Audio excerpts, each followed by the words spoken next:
السلام عليكم ورحمة الله وبركاته.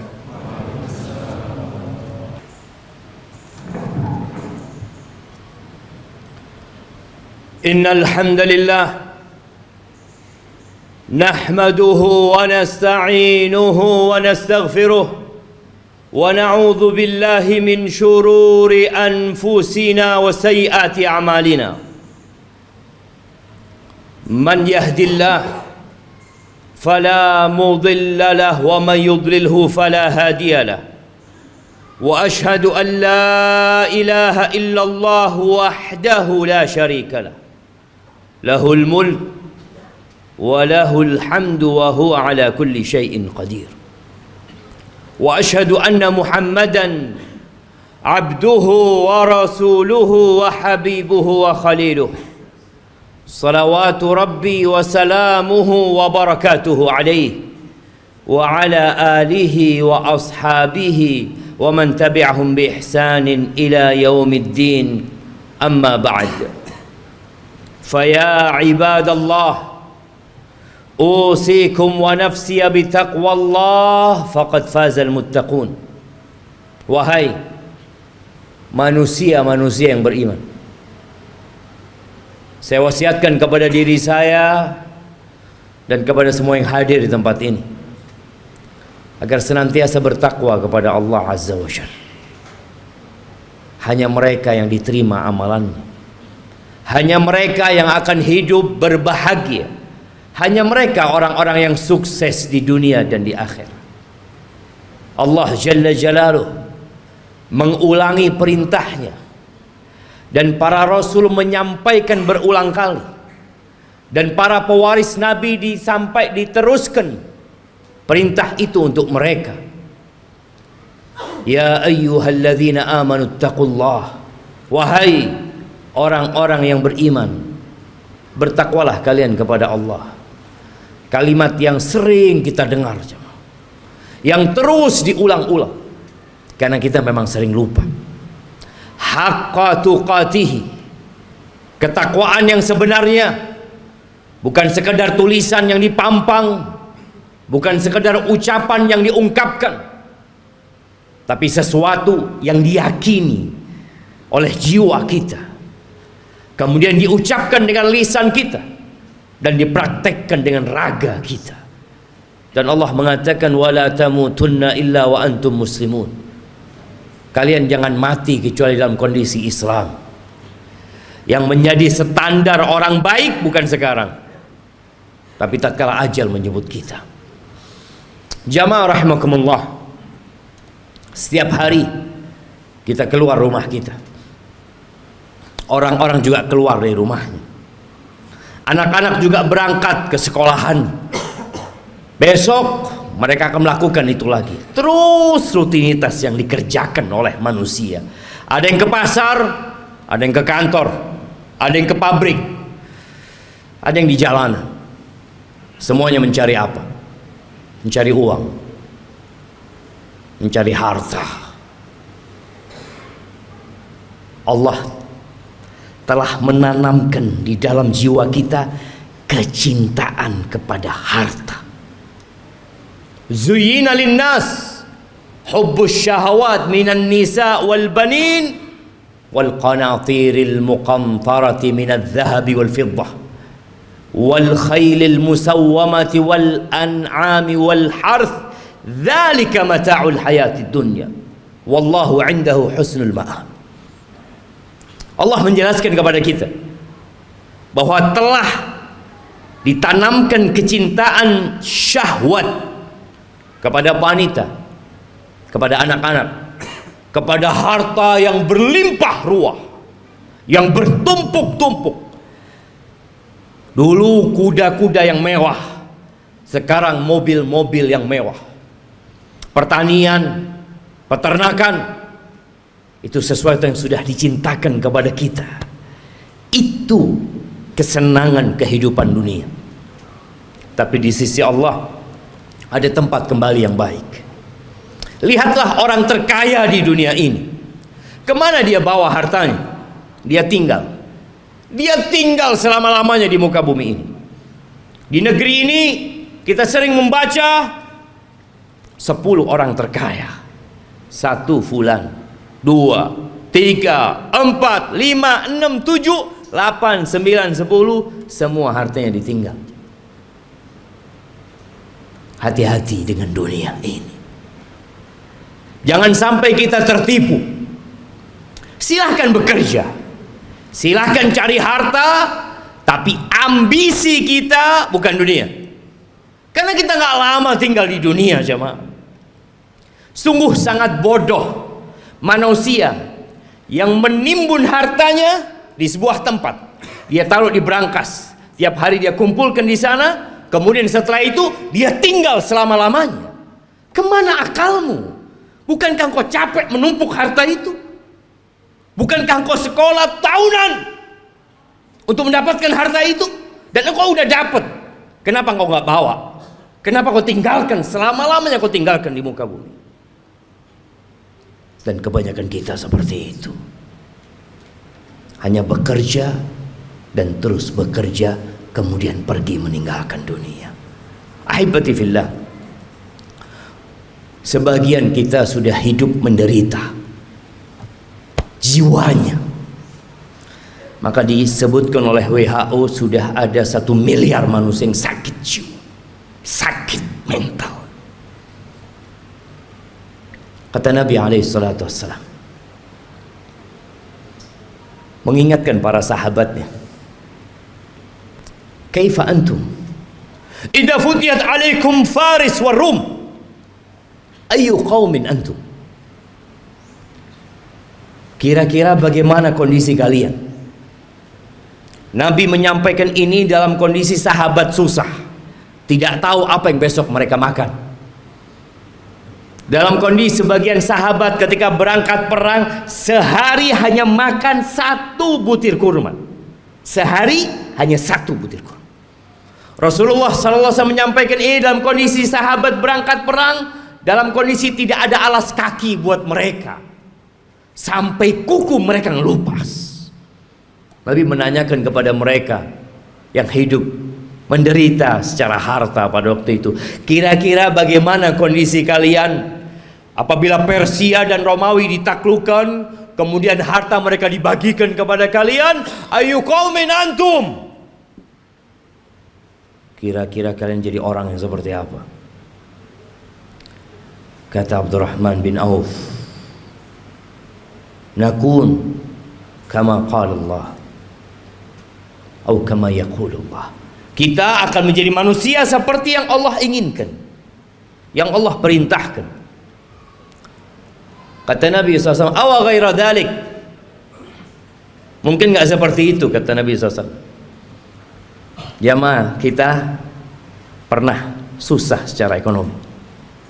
Ingat dulu mungkin ketika motor kita motor bekas. Ingat dulu ketika kita sebagian belum menikah, nggak punya apa-apa. Kemudian terus bertingkat kondisi ekonomi kita. Semakin membaik. Dan terus Allah kasih lagi kepada kita. Sekarang bagaimana kondisi kita?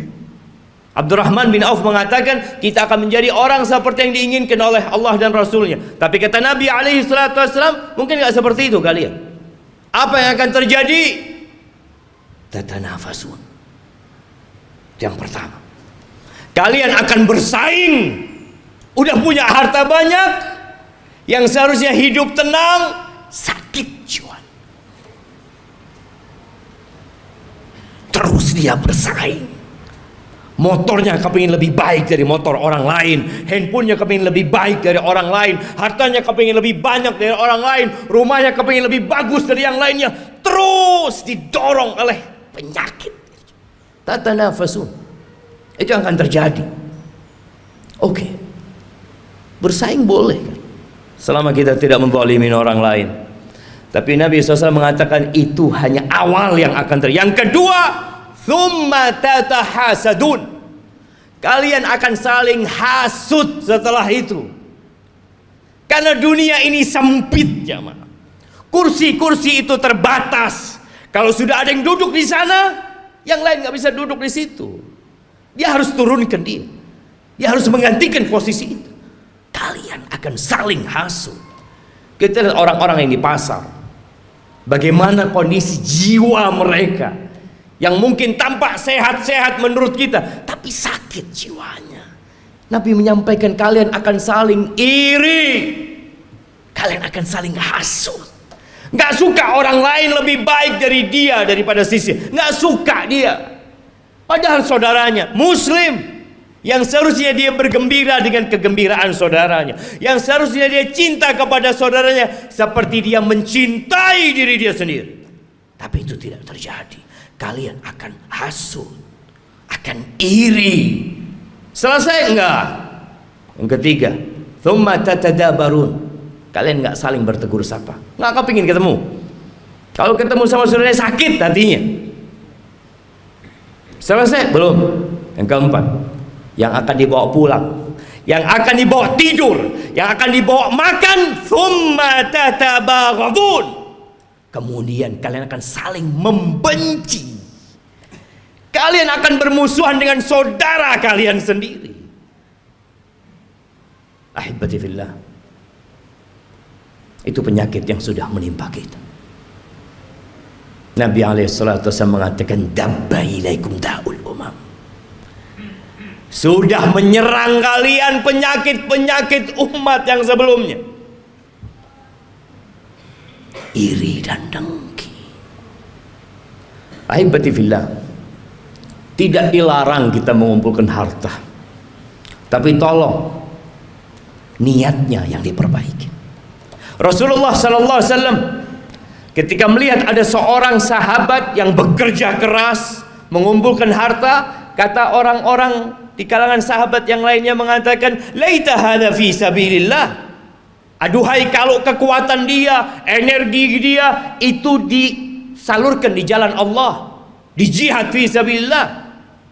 Maka Nabi mengatakan kepada para sahabatnya, laukana yas'a, kalian tahu kalau orang ini keluar bekerja dalam rangka memberikan nafkah kepada kedua orang tuanya yang udah sepuh, fahuwa fi sabilillah, dia di jalan Allah. Yang kedua, laukana kharaj yas'a ala auladin lahu sighar, kalau dia bekerja dalam rangka niatnya memberikan nafkah kepada anak-anak yang masih kecil, fahuwa fi sabilillah, dia di jalan Allah. Jangan diremehkan dia bekerja. Yang ketiga, in kana kharaja yas'a yu'iffa nafsah, kalau dia keluar bekerja dalam rangka menjaga kehormatan dirinya agar dia tidak jadi benalu di masyarakat, dia tidak menyusahkan orang lain, dia sedang ingin menjaga kehormatan dirinya, nggak ingin minta-minta sama orang, fahuwa fi sabilillah, maka dia pun di jalan Allah.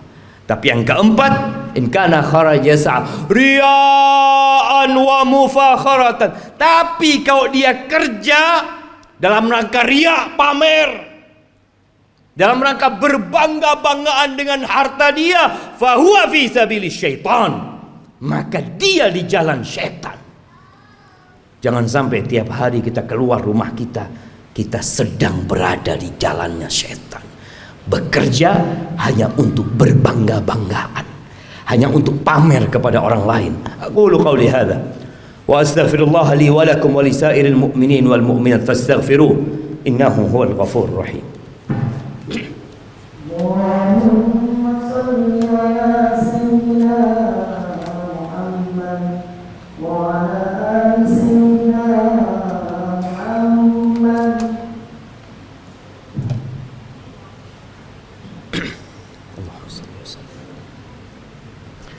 Alhamdulillahi wa kafa, wassalatu wassalamu ala nabiyil mustafa sayyidina wa maulana Muhammadin wa ala alihi wa ashabihi wa man iqtafa, amma ba'd.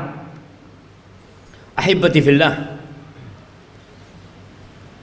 berapa banyak dari orang-orang yang kita kenal yang telah pergi meninggalkan dunia ini, dan kita tahu hasil usaha dia, rumah yang dibangun, motor yang dimiliki, dan harta yang lainnya nggak dibawa. Nabi alaihissalatu wassalam mengatakan, yatba'ul mayyit thalath, yang ikut jenazah kita kalau kita mati 3, maluhu wa ahluhu wa amaluhu. Apa yang ikut mengantarkan ke kuburan? Diantar pakai mobil-mobil, semua pada ikut ke sana, hartanya ikut berangkat. Kalau dia orang kaya, punya banyak anak buah, anak buahnya ikut mengantarkan ke kuburan. Kalau dia orang terkenal yang banyak fan-nya, akan banyak yang ikut mengantarkan ke kuburan. Ya, keluarga, harta ikut. Yang ketiga amal. Yang dua pulang. Tuh kita lihat ribuan orang yang mungkin mengantarkan jenazah, ada satu yang mau tinggal di dalam? Nggak ada. Anaknya mungkin, orang tuanya mungkin, kawan dekatnya nggak ada. Anak buahnya yang dia kasih bayaran, yang terus dibayar, mau menemani majikannya di dalam kuburan, nggak ada. Siapa yang menemani? Amaluhu, bas amalnya. Maka segera beramal. Badiru bil amal. Kata Nabi SAW, segera kalian beramal. Segera. Fitanan kaqita'il lailil muzlim. Sebelum datang fitnah-fitnah, ujian-ujian, kekacauan-kekacauan yang seperti potongan malam yang gelap gulita. Apa yang terjadi ketika datang fitnah itu jemaah?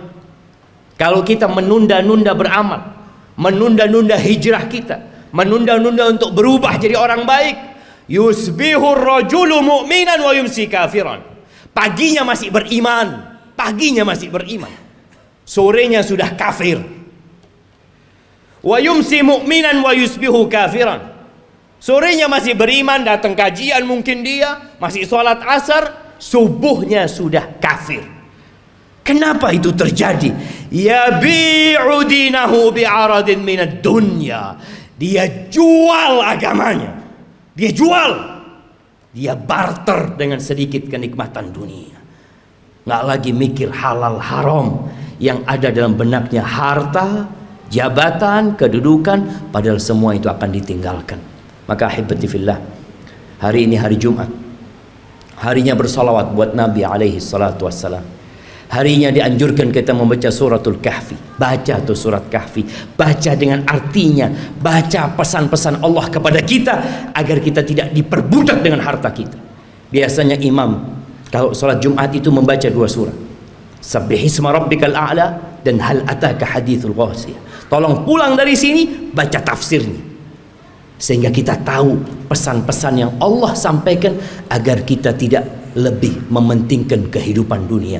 Kata Allah, bal tu'thirunal hayatad dunya. Tapi kalian udah dikasih nasihat, tetap kalian lebih mementingkan kehidupan dunia. Wal akhiratu khairu wa abqa. Akhirat itu lebih baik dan lebih kekal. Ahibati fillah, innallaha wa malaikatahu yusalluna 'alan nabi ya ayyuhalladzina amanu sallu 'alaihi wa sallimu taslima. Allahumma salli wa sallim وزد وبارك وأنعم على عبدك ورسولك حبيبنا وسيدنا محمد. اللهم اغفر للمؤمنين والمؤمنات والمسلمين والمسلمات الأحياء منهم والأموات إنك سميع قريب مجيب الدعوات. اللهم منزل الكتاب مجري السحاب هازم الأحزاب اهزم أعداءك أعداء الدين يا رب العالمين. اللهم اهزم أعداءك أعداء الدين يا رب العالمين. ربنا ظلمنا أنفسنا وإن لم تغفر لنا وترحمنا لنكونن من الخاسرين. ربنا لا تزغ قلوبنا بعد إذ هديتنا وهب لنا من لدنك رحمة إنك أنت الوهاب. ربنا آتنا في الدنيا حسنة وفي الآخرة حسنة وقنا عذاب النار. وسبحان ربك رب العزة عما يصفون وسلام على المرسلين والحمد لله رب العالمين.